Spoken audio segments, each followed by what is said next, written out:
Change the pace a bit. Umuwi na? Change the pace Talaga umuwi na? Kasi we had a disco song, then we had the ballad. So this time around, we're gonna speed up the pace a bit and sweat a little bit because they are going to dance. Wow! Pero hindi na kami ni skirt, Raul. Sabayan mo na lang mamaya. I'm disappointed. Hot pants? Pwede pa rin, pwede pa rin. So may we now call on the team from DBP Trust, Miss Connie Orchuste, Miss June de la Cruz, de la Peña, Mr. Brian Luardo, and Mr. Ted Ariona. Oh, yeah. Challenge. Kung 1,000 naman panalo nyo, divided by 4 pa yan. Ay, nako. Hirap naman ang trabaho mo to. So, dapat 5,000 yung mapanalo nyo. 1,250. Magdadagdag sana si Marvin. Eh, nakita niya yung kalaban. Binawi. Bigyan sanang 10,000 yung pot. Sayang. Hindi na rin nyo kailangan ng mic o may kakantaan sa sayo? Kasayaw lang lahat. Ah, okay. Bakit tumigilim? Ba't madilim?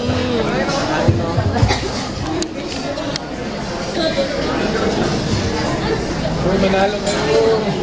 Hindi, maudit kayo na.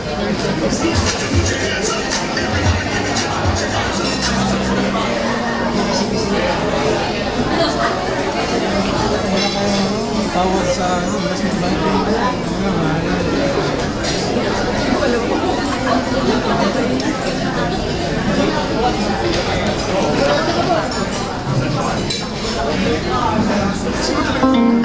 going back to the corner where I first saw you. Gonna camp in my sleeping bag, I'm not gonna move. Got some words on cardboard, got your picture in my head and saying, if you see this girl, can you tell her where I am?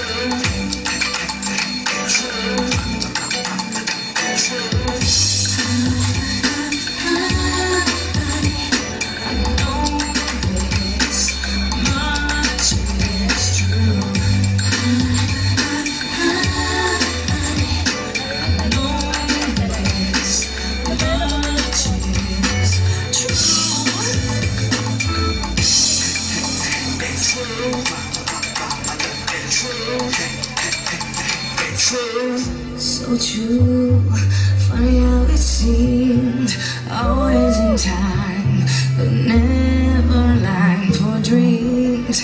Head over heels went to two. This is the sound of my soul. This is the sound. I know you looking for my love and sound. From over there, you can feel my heart. Let me swim in the outer drowning. Forever I'll be upside down frowning. I love you uptown, love you downtown. You could be my woman, I could be your main man. And that's why I sat down and wrote this poem, cause I want the truth to be told. Oh, you know, I know that is true.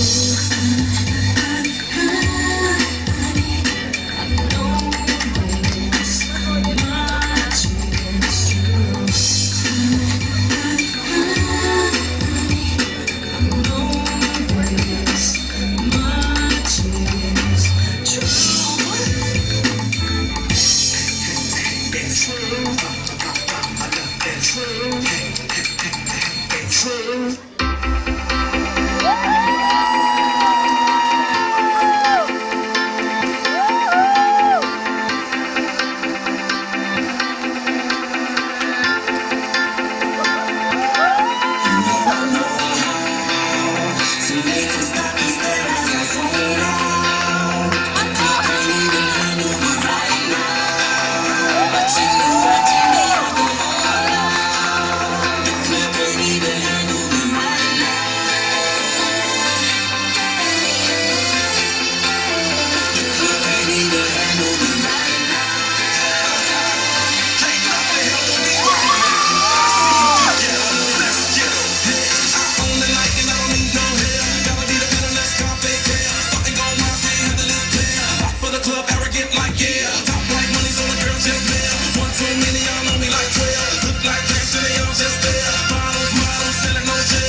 Okay, contestants, please come forward, contestants. Wow. Contestants. I can just imagine, I can just imagine the board of trustees doing that same dance, ha? Now, Ganito naman sa'yo sa ano, pag pumunta ka sa club, ganyan yung sa'yo, sasapakan na siguro sila naman. pinahirap nila ang buhay ng mga Grabe. judges natin tonight. Ako yung napagod eh. Wow, parang nakakabuhay ng dugo ah. Parang nakabata. Anong bangko ulit? Para sa bugtong mo. Wow, Di ba, di ko nakikita sa DDP to ah. Baka kinukuno ko Hindi, dancing boys of the Philippines yan. Hindi development. Para nakita ko sila. Di ba, professor? Ano yan? Kinairin kayo ng TV Club para sumayaw? Nasa hospital ako kayo? OJT yan, OJT. Para nakita ko sila dance na DJ 20 years ago. Pero, it was good. Very good nice. That's good.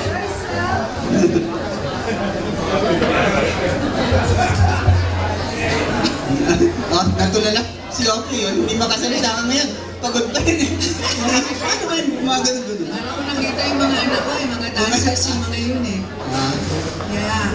Pinapractice mo rin yan, Oki, sa bahay. Hindi ako, hindi ko na kaya yan. No, but, did you choreo it? Yun. Original!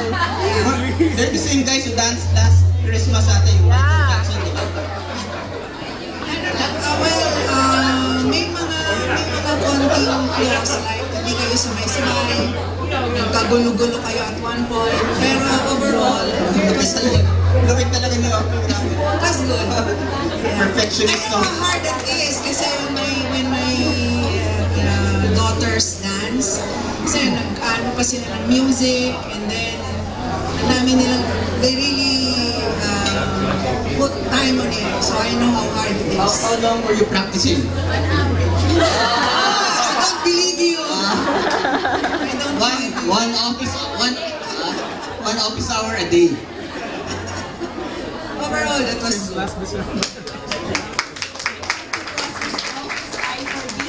Kasi po, sa TIFP, in a class of more than 100, alam po niya yung tumatakas. Natatandaan niya every time tatakas kayo. So you better believe it when she sees something.